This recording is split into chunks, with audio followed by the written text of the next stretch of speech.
दोस्तों, महाराष्ट्र के छत्रपति संभाजीनगर के नजदीक दौलताबाद से 11 किलोमीटर दूर वेरुल गांव में एक महादेव का चमत्कारी शिवलिंग है। ये चमत्कारी इसलिए है क्योंकि 12 ज्योतिर्लिंग में से यह पहला ज्योतिर्लिंग है जिसने एक मरे हुए व्यक्ति को पुनः जीवित किया था। यह ज्योतिर्लिंग घृष्णेश्वर व घुष्मेश्वर नाम से जाना जाता है।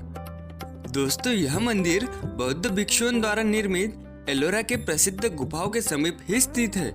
इस मंदिर का निर्माण प्राचीन काल में कब हुआ इसका तो कोई उल्लेख नहीं है, लेकिन इस मंदिर का नवनिर्माण मराठा रानी देवी अहिल्याबाई होलकर ने करवाया था।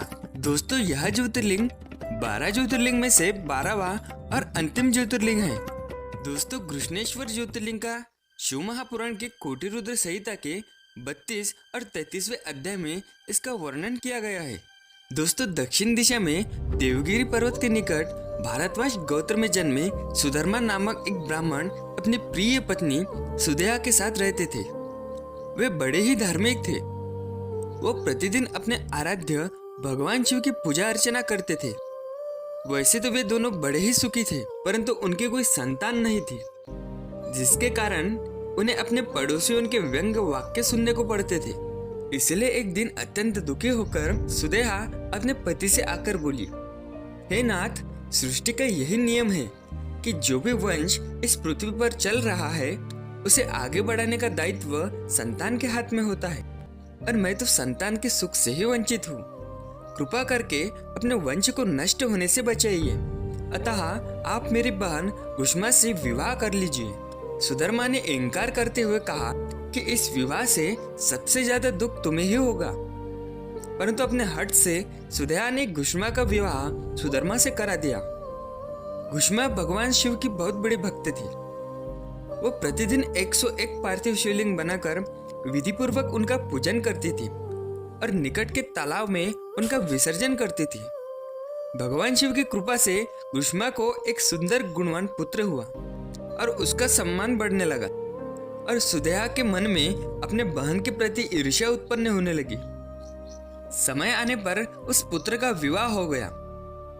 पुत्र वधू के घर आने से सुदेहा और ईर्ष्या करने लगी। एक रात सुदेहा ने घुष्मा के सोते हुए पुत्र को चाकू से मार दिया और उसके अंग को काटकर उसी तालाब में डाल दिया जिसमें घुष्मा प्रतिदिन पार्थिव लिंगों का विसर्जन करती थी। सुबह होते ही सबको इस बात का पता लगा। सुधर्मा और उसकी पुत्र वधू दोनों सिर पटक कर रोने लगे, लेकिन घुष्मा नित्य के भांति भगवान शिव की आराधना में तल्लीन रही, जैसे कुछ हुआ ही न हो। पूजा समाप्त करने के बाद वह पार्थिव शिवलिंगों को तालाब में विसर्जित करने लगी। जब वह तालाब से लौटने लगी, उसी समय उसका प्यारा लाल तालाब के भीतर से निकलकर आता हुआ दिखाई दिया। वह जानती थी कि यह सब शिवजी की लीला है। उसे ना ही हर्ष हुआ और ना ही दुख।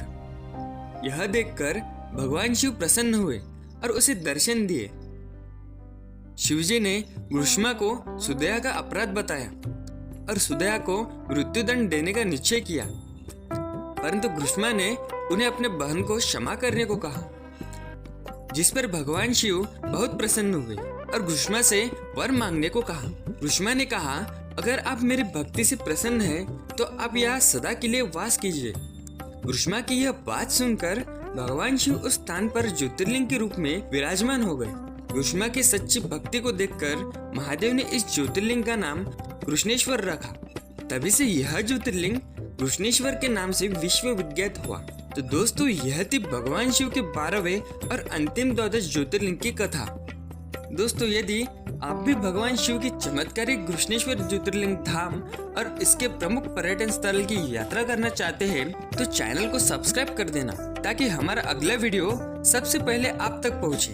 और वीडियो पसंद आया हो तो वीडियो को लाइक शेयर करके कमेंट में हर हर महादेव जरूर लिखेगा। मिलते हैं अगली वीडियो में। हर हर महादेव।